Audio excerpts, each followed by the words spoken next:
Hi, my name is Pamela Coons, Associate Professor of Medicine in the Division of Oncology at Yale School of Medicine and Yale Cancer Center. I'm excited to announce ASCO's new open access journal, JCO Oncology Advances. As the inaugural editor-in-chief, I hope to support JCO Oncology Advances to become the premier platform to bridge the gap between accessible scientific research and clinical care. Stay tuned for more information, including new article types, at ascopubs.org/JCO Oncology Advances. We look forward to seeing your submissions in spring of 2024.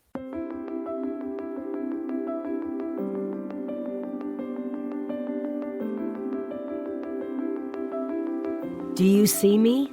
By Kristen B. McCullough, PharmD. "Ope" is the common Minnesotan exclamation when you bump into someone you did not see. As a pharmacist working in ambulatory care, I am more apt to hear it than most. I am a convenient presence in clinic life, available when needed, but I was trained to be as unobtrusive as the beige and bespeckled wallpaper that shrouds the hallway. After a decade, many still struggle to get my name correct.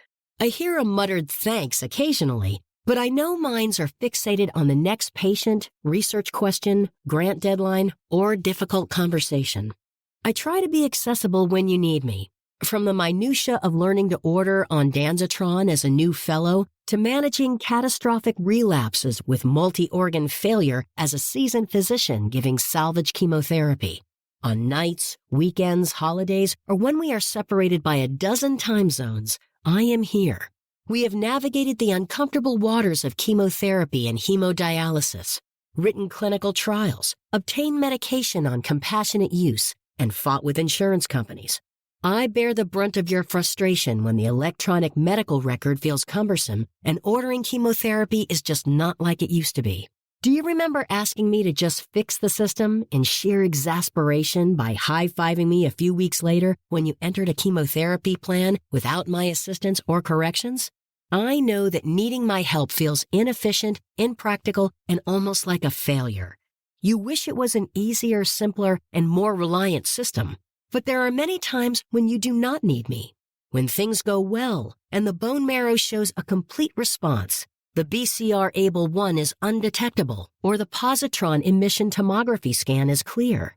I am absent in those often fleetingly beautiful moments when you say, "The cancer is in remission," and you joyfully dismiss your patient. Did you forget that I had planned a visit? It is the desk staff who graciously tell me that my visit was presumably canceled. The patient has already left for the day. I am overjoyed for them, but it is bittersweet to be forgotten. Do you remember that gray and rainy afternoon in late October? I was in my office after your visit was done that difficult day. You left the examination room after an emotional and raw conversation about resuming therapy and asked for my help. You imparted the bad news and plan, but it was my job to carry out your instructions. I held their hand, sat with them through mutual tears, and paused many times for collective digestion of that information. I examined the differences between their last round of treatment and the new plan. I talked about topics that are difficult and uncomfortable, financial consequences, physical appearance changes, every side effect from hair loss to sepsis, and the need to stay in town and miss Thanksgiving at home. It was well after 6 o'clock when I escorted them to admissions and we parted ways. The lights in our department were dim and everyone was gone. You needed me. They needed me.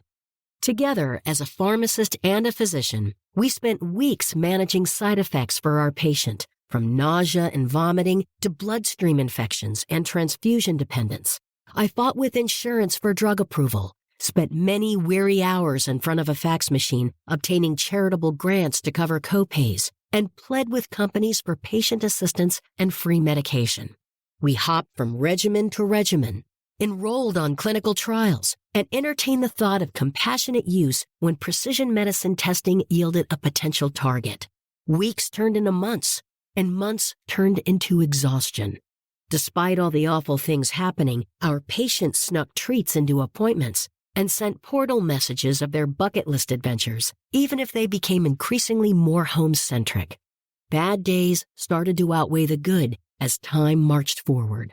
I was the first person to murmur the words comfort care as a potential next step just before we walked into the next visit.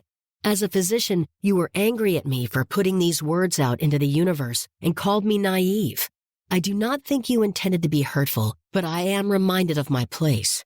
It was just shy of 3 weeks later before you and the patient made that mutual decision when chemotherapy was no longer an option and visits with me ceased. My services were no longer viewed as necessary. I did not get to see our patient again except for a couple of in-basket messages. I first read about their passing through an electronic medical record alert that I am entering a deceased patient's chart while data collecting for a project. Their photo is now gray, and their demographics are a stark red. The chart feels hauntingly cold. The obituary was filled with healthy pictures and beautiful memories. Did you read it too? I missed the memorial service because no one told me. I closed the obituary and took the back roads home from work. It was a beautiful June day, and the sunshine felt warm and welcoming through my open windows. I wanted our patient to feel remembered, even if my remembrance was not particularly meaningful. Over the next few weeks, I embraced all the things we talked about in our visits. I listened to Earth, Wind and Fire, their favorite band. I went to the driving range and exploded with laughter at my atrocious hooks and slices. I visited the local ice cream shop and indulged in mint chocolate chip ice cream that melted down my hand from a gigantic waffle cone. I sat on the dock and watched the sunset from the best vacation spot in the Midwest, a Minnesota lake. A year later, I smile when my playlist cycles through their favorite song, but the weariness of this rhythm grows heavier. As a physician, I hope you will see this side of my practice and the human being in this story, someone who meets patients where they are and agonizes alongside you at the loss of human life. Someone who is crushed by the same weight of bureaucracy, red tape, archaic rules, and biases. Someone who fights against the archetype that a pharmacist should be seen and not heard. And someone who will relentlessly remind you that pharmacists are brighter than an insurance claim or copay frustration. I hope someday you see the person connected to the in-basket, email, pager, or phone as a team member and not a referee. I hope one day you simply see me, utterly human, and some days, utterly broken.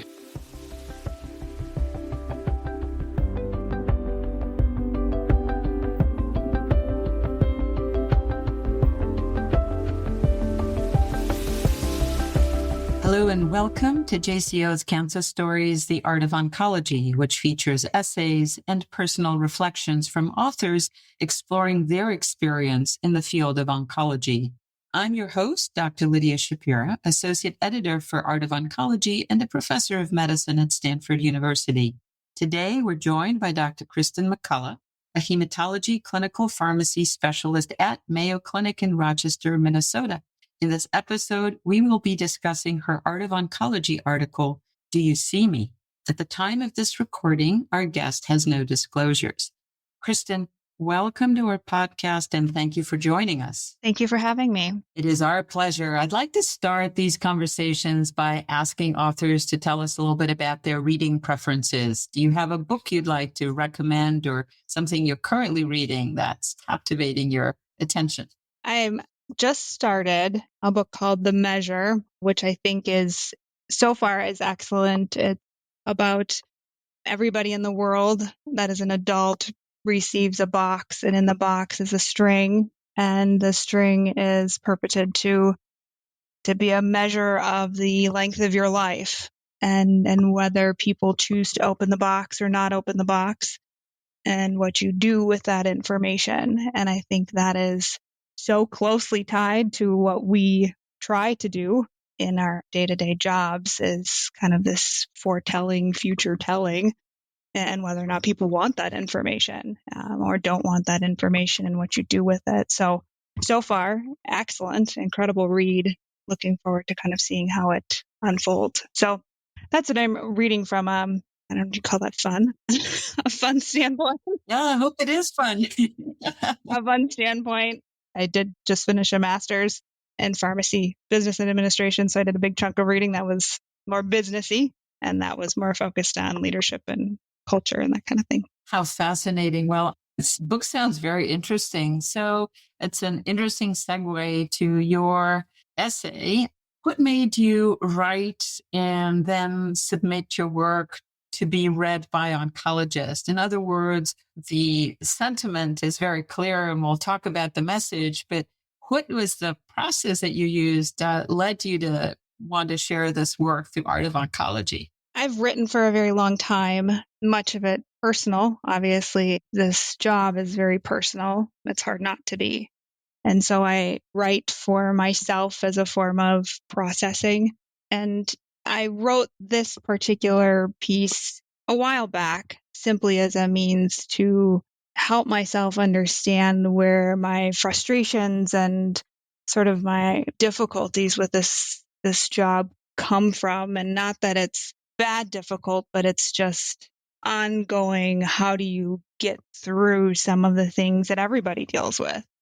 The more that I read through it, it was a piece that I went back to time and again because the feelings continued to surface in a variety of different ways. I thought, am I the only person that feels this way? I discussed the sentiments, but not the article in specific, with a couple of colleagues in pharmacy, and they said, gosh, I feel this, the sentiment that who are we in the care team and where do we fall and what's our place? And I felt like it was an important time to share that as our field grows, as our capacity on a care team grows, to make sure that people understand who we are and what we can provide, and that we are important to patients in a variety of capacities. Well, you sure are. You're indispensable. So thinking about this, I totally appreciate the sentiment that pharmacists are very important members of the multidisciplinary and interdisciplinary cancer team. But what you, I think, showcase in this article is that sometimes as individuals, they may remain invisible or not as visible as they ought to be. So what I heard in this article, and please feel free to correct me, but this is my interpretation as a reader, is this is sort of a letter of sorts to the oncologist, the trainee, the attending physician, the clinical investigator who partner with you in clinical care. And what you're saying is, look at the emotional labor of our work. And we are often not recognized and not brought into the team in the way that we ought to be. Did I get that right? Yes. I mean, I think we are being brought into the fold more, and I want to do service to the people that I work with. I mean, that change has happened very gradually. I've been with a very dedicated group in the past 10 years, and that is improving and growing.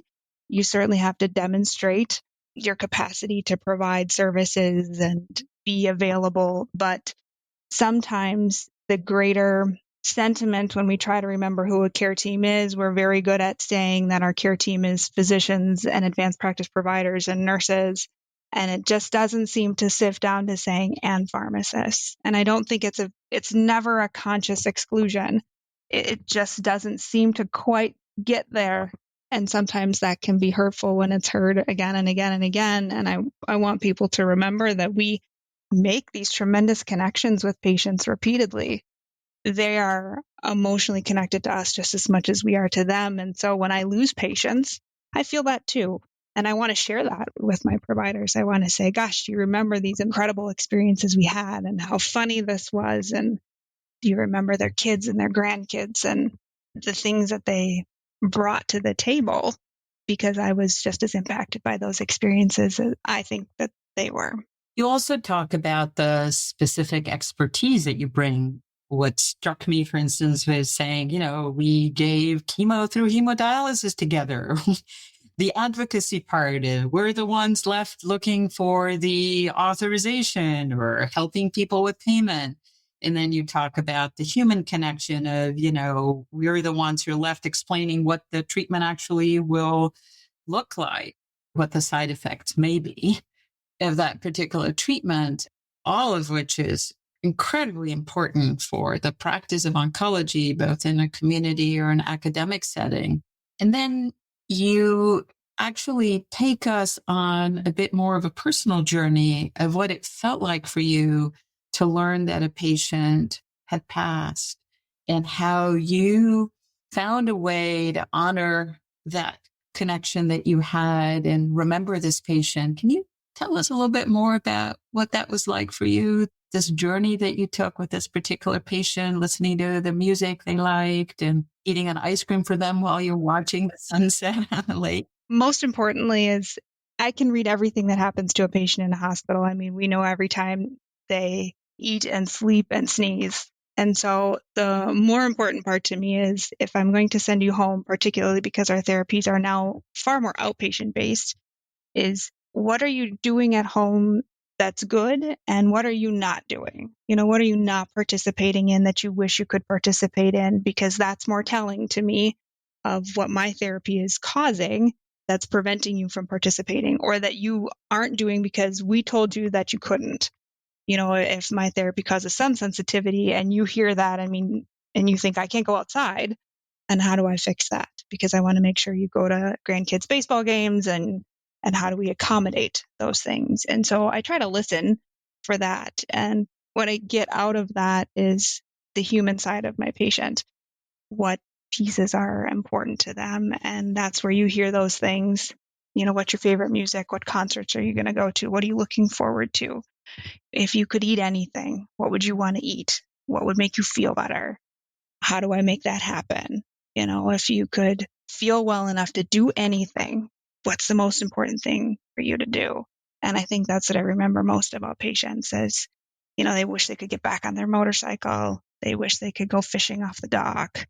They can't taste their favorite ice cream anymore, those kinds of things. And so that's what I remember. And I don't have a great way to memorialize patients. I can't go to funerals across the country. I can write cards and call families if it's appropriate, but I need a sense of closure in some of these instances. And so the best way for me to do that is to try and remember them through an activity that I think would make them chuckle, make them laugh, be like, oh, I knew she'd never get on a motorcycle. I knew she would never listen to that song from the 70s, something like that. And so that's what I did for this particular patient was think about the things that they did and we laughed about, try and process through that particular sentiment because it was just the only way I really knew how to when I wasn't part of the process for the rest of the team.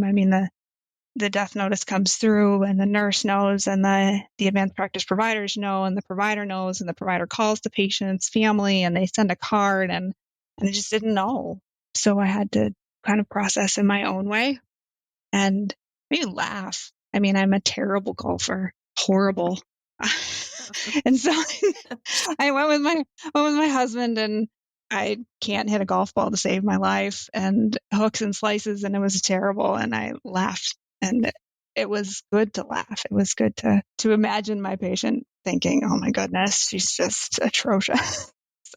So, I think this is the first time in the 20 plus years of Art of Oncology that we've presented a clinical pharmacist point of view. And I'm so appreciative of that. We've been getting more and more stories from other members of the team who also felt somehow they weren't sufficiently recognized. And I wonder if you could tell our listeners a little bit about how you imagine that the care should be implemented to perhaps include clinical pharmacists in some of these activities that you say are sort of routinized by care teams, but may actually leave important members out.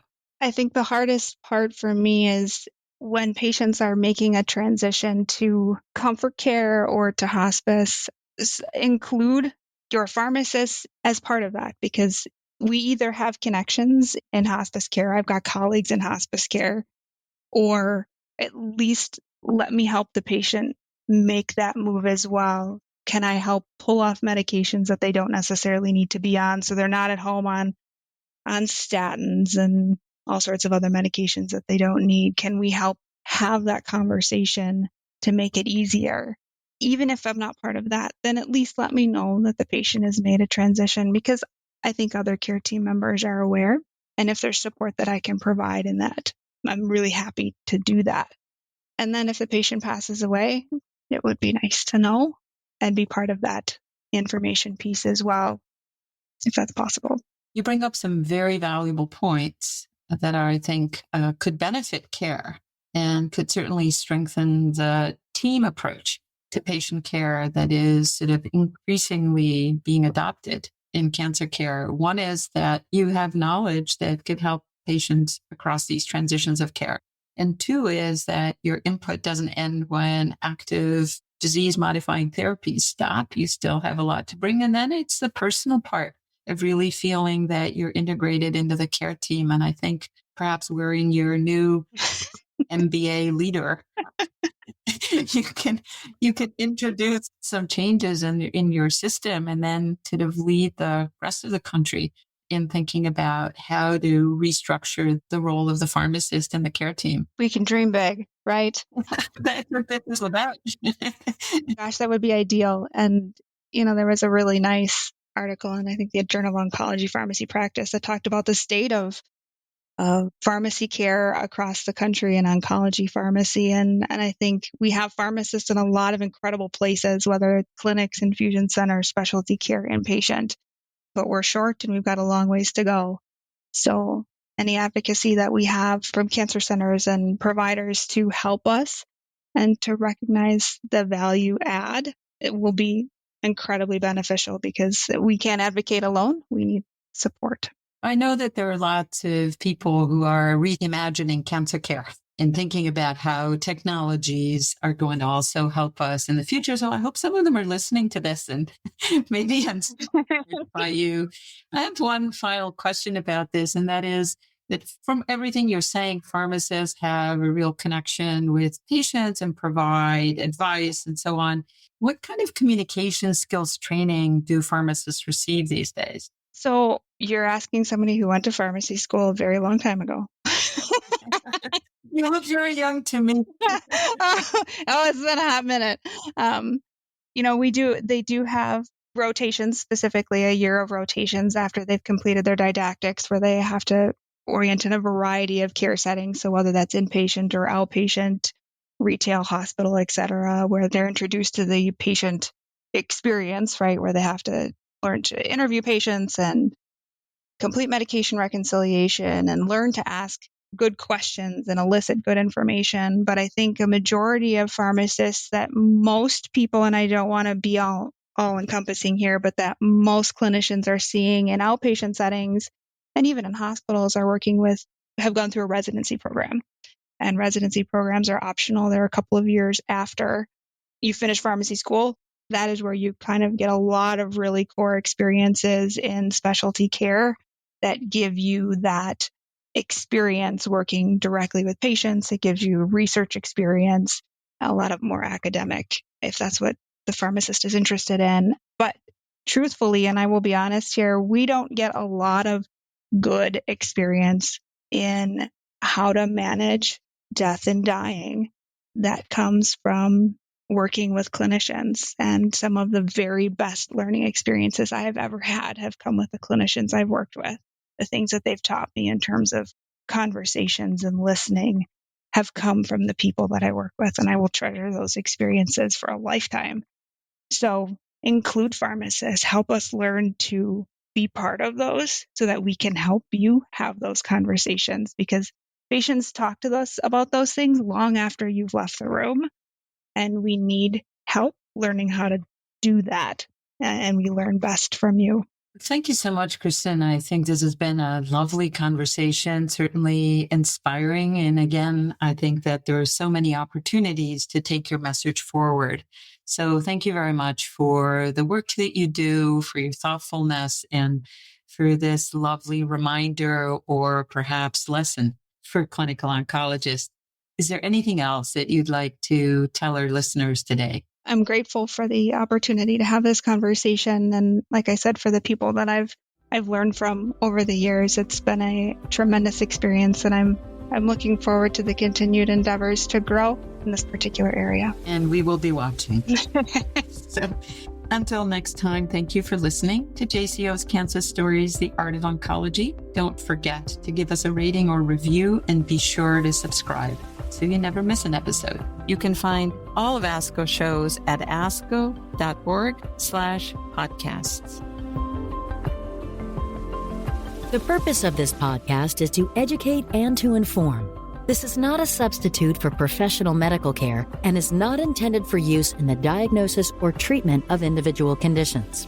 Guests on this podcast express their own opinions, experience, and conclusions. Guest statements on the podcast do not express the opinions of ASCO. The mention of any product, service, organization, activity, or therapy should not be construed as an ASCO endorsement.